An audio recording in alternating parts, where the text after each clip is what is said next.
श्री राधे राधे। जय जय श्री कुंज बिहारी। जय जय श्री हरिदास। हरे कृष्ण। जय जय श्री हरिवंश। आज मैं सभी राधा रानी की भक्तों को स्वागत करती हूँ। चलिए आज जानते हैं राधा नाम जप का महिमा, राधा नाम जप का महत्व, राधा रानी की नाम जप करने का क्या फल होता है। चलिए आज जानते हैं। एक भक्त था जो रोजाना राधा रानी का नाम जाप करता था। उस भक्त का जीवन केवल राधा रानी के नाम में ही नहीं गुजारता था, वो अपने परिवार का पालन पोषण भी करता था। इसीलिए वो भक्त सिर्फ नाम जप के अलावा और कुछ भी नहीं कर सकता था। सिर्फ और सिर्फ राधा राधा नाम ही रटते रहते थे दिन भर, और कोई भक्ति उनसे नहीं हो पाता। वैसे तो भक्त की भक्ति का बहुत सारे नियम होता है, वैसे नियम पालन ना करे तो भी होता है। नाम लेते हो ना आप उनके, वही है उनकी कृपा।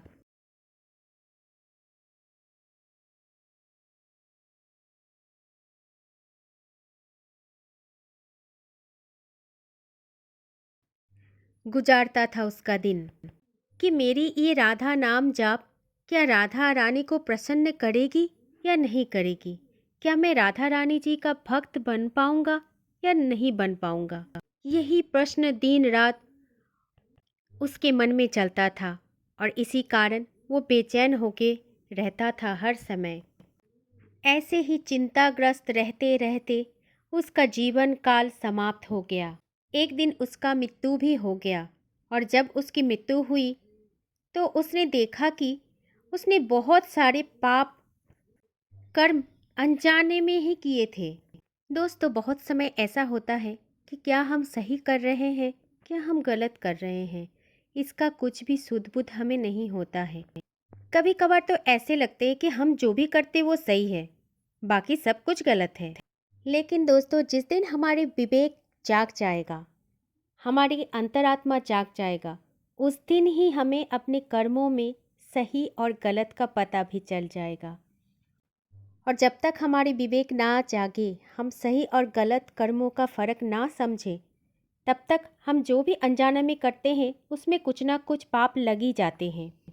फिर राधा रानी की इस भक्त को जमराज लेके गए जमद्वार पर, और फिर उस भक्त की सारे कर्मों को विचार करते हुए, और फिर जमराज ने अपने सेवकों को आदेश देते हैं कि तुम लोग इसके पाप कर्मों और पुण्य कर्म के बारे में हमें सूचित करो।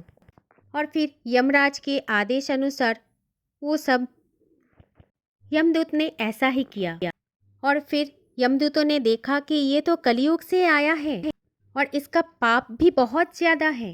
फिर यमराज ने ये भी देखा है कि इसने तो सभी कर्मों के बीच में राधा नाम भी जाप किया है। तब यमराज ने बोला यमदूतों से कि इसके हर एक पाप को बदलकर राधा नाम कर दो। मतलब दोस्तों, एक राधा नाम जप का पाप मिटा दो। देखा दोस्तों, एक राधा नाम जाप करने से हमारे जीवन से पापों की मुक्ति हो जाती है। फिर यमराज के कथन के अनुसार यमदूत ने ऐसा ही किया, और फिर देखते ही देखते यमदूतों ने उन भक्त की सारे पाप को मिटा दिया। फिर यमराज सोचने लगे, अभी तो बहुत सारा नाम बाकी है, अब मैं क्या करूं। फिर यमराज ने बहुत कुछ सोच लिया। सोचने के बाद उस भक्त को स्वर्गलोक में भेज दिया, और फिर स्वर्गलोक जाकर भी वो भक्त फिर से राधा राधा राधा राधा करके नाम जप करते रहे। और फिर एक दिन राधा रानी संतुष्ट होकर उस भक्त को वृंदावन में बास दिया, यानी कि वृंदावन की धरती में जन्म मिला।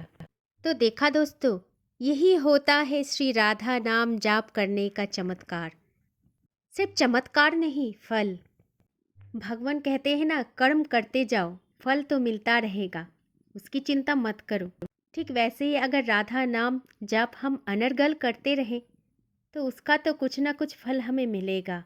श्री जी इतना कृपालु है, इतना दयालु है, वो हमें हर समय देख रहे हैं। सिर्फ एक राधा नाम जाप करने से सैकड़ों पापों का विनाश होते हैं। इसीलिए रोजाना हर समय बस राधे राधे जपते रहो। हे कुंज प्रिय श्री राधा रानी, जय जय श्री राधे राधे, जय श्री कुंज बिहारी, जय जय श्री हरिदास, जय हरिवंश, हरे कृष्ण।